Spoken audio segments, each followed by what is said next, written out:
et féliciter tout particulièrement Dr Pape Sadio Thiam, que je connais depuis très longtemps, qui est un intellectuel fécond, engagé.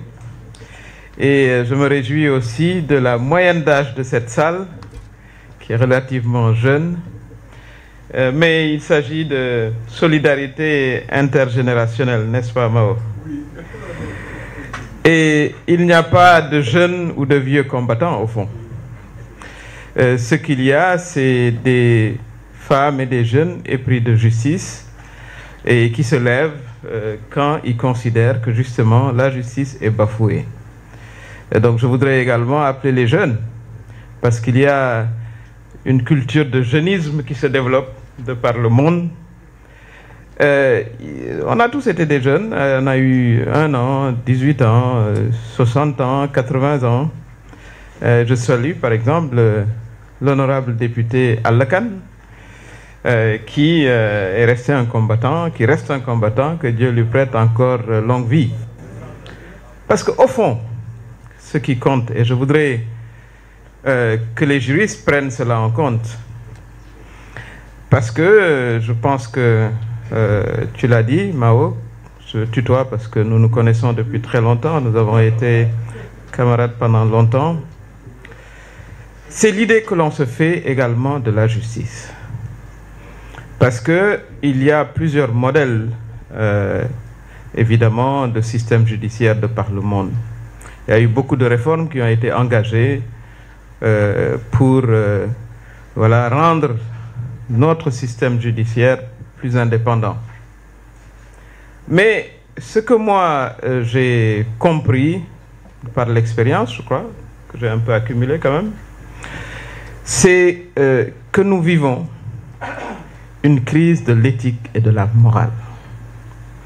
Et moi je peux vous dire, quel que soit le système juridique qu'on mettra en place, si, que ce soit les juges ou les procureurs, dans l'intimité de leur conscience, ne mettent pas en avant l'éthique et la morale, je peux vous dire que nous n'aurons jamais une justice indépendante. Si nous avons des politiciens qui, au-delà des discours, qui peuvent attirer, mobiliser, dans l'intimité de la décision, dans leur bureau, lorsqu'ils sont en situation de prendre des décisions, ne mettent pas en avant l'éthique, la morale et l'intérêt général, ben nous nous en sortirons pas.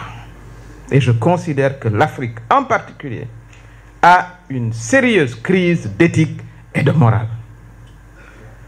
Et ça, il va falloir que l'on puisse le régler. Le reniement des engagements, qui est quasiment permanent. Voilà. Les attitudes qui se modifient. Et quel que soit d'ailleurs le blindage des constitutions ou des règles de droit. La corruption, par exemple, qui est endémique sur le continent. Mais de plus en plus, sur place, on met en place des mécanismes de lutte.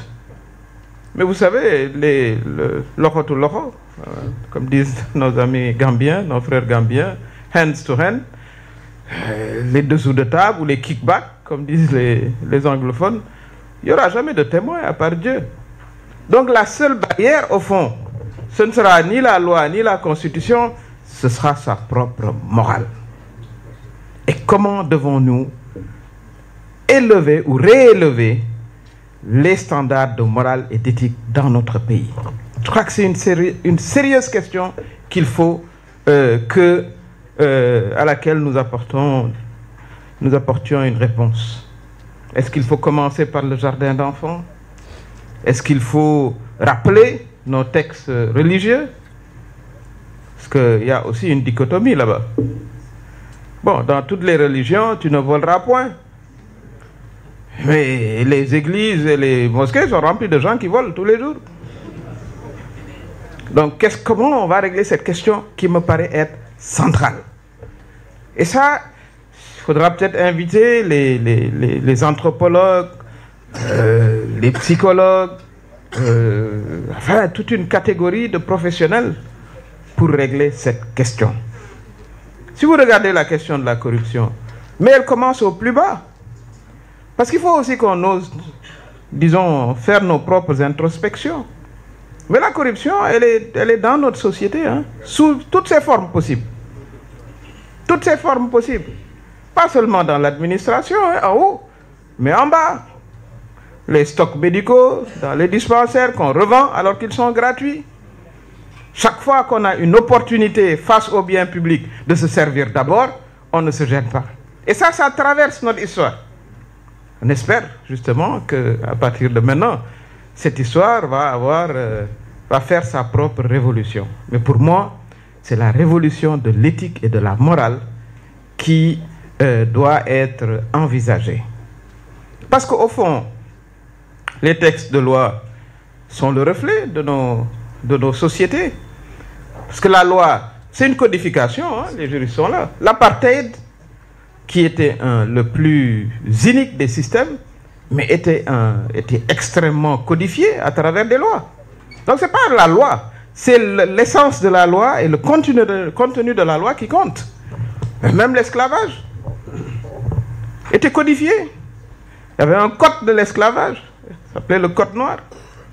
Donc au-delà du mécanisme, et voilà, pas dire du juridisme, parce que le droit, c'est quand même une discipline très sérieuse. Je pense qu'il faut aller bien plus loin et regarder l'esprit de la loi, mais également sonder l'esprit des citoyens.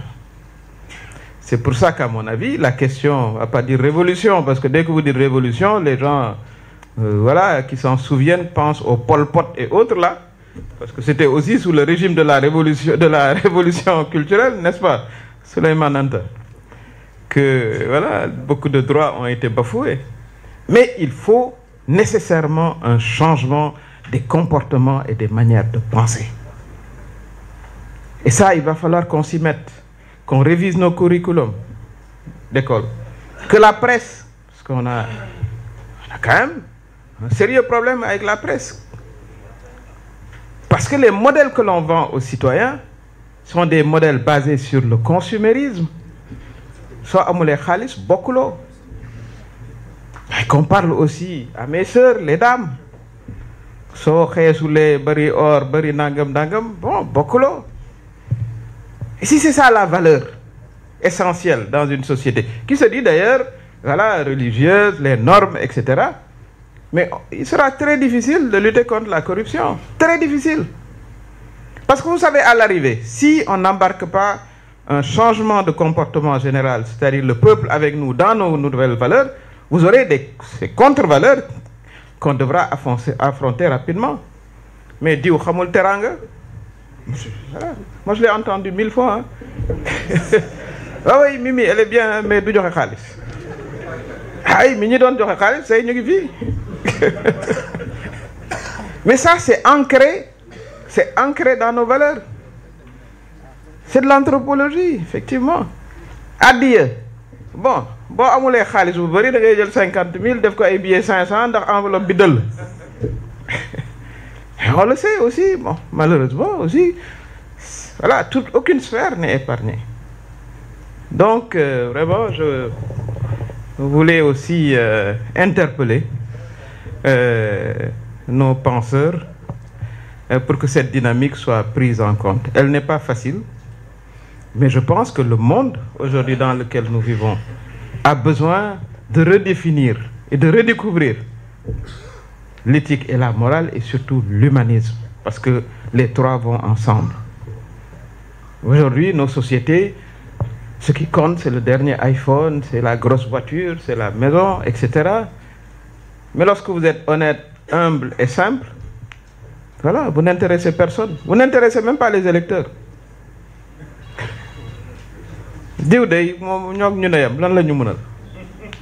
Mais ça, avec la jeunesse qui constitue l'essentiel de la population sénégalaise, nous avons une opportunité, à mon avis, de discuter avec elle.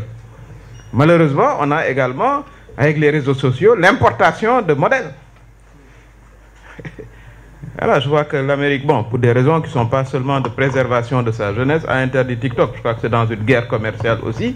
Mais il y a aussi une critique à faire à l'ensemble de nos réseaux sociaux qui mettent en avant un système de consommation qui ne correspond pas avec notre niveau de production.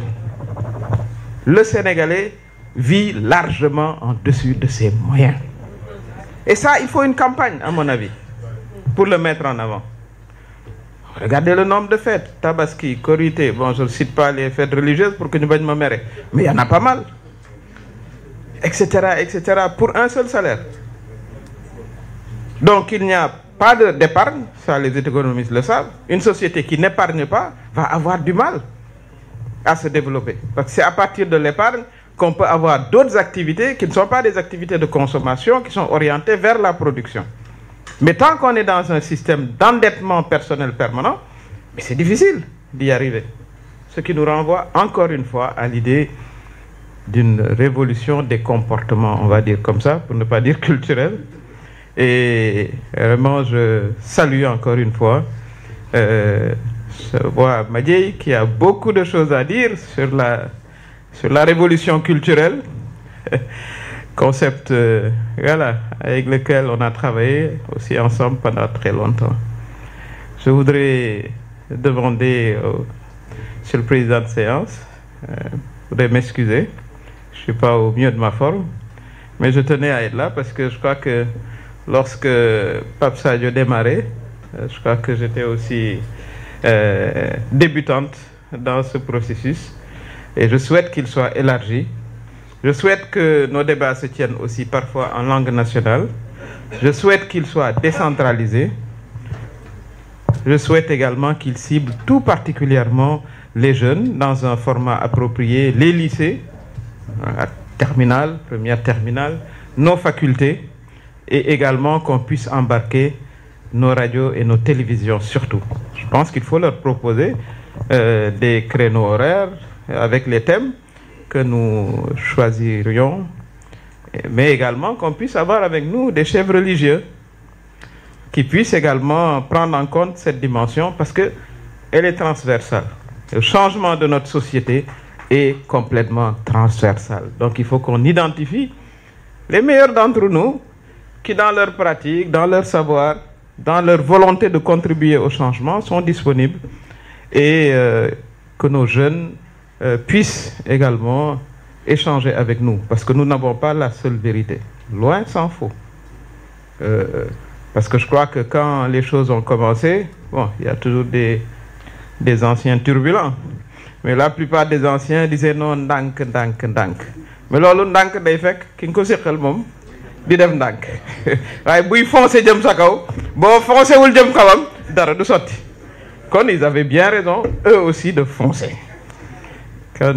C'était les quelques mots que je voulais échanger avec vous et je souhaiterais qu'il y ait beaucoup plus de dames. Ça, je termine par là. Je vois une seule panéliste.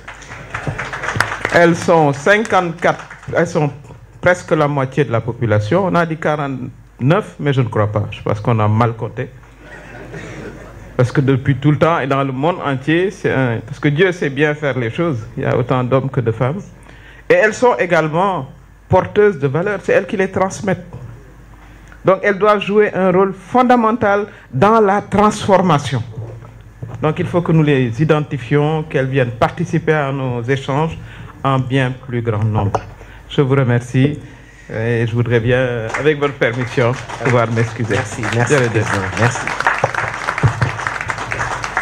Merci beaucoup, Madame la Présidente, et merci aussi de